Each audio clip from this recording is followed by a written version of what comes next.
So, da haben wir das Geräusch. Ich fahre ganz normal.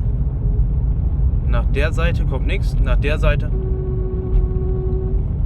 Es kommt irgendwo hinten links weg.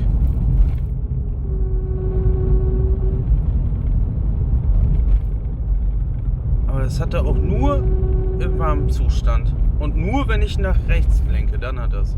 Nach links ist alles okay, nach rechts wie ein Schleifgeräusch. Als wenn da irgendwas rumschleift.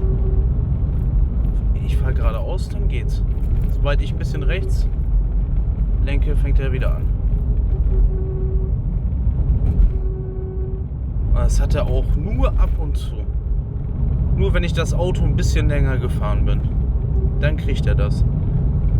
Und Bremsscheibe und Bremsklötze sind hinten neu gekommen.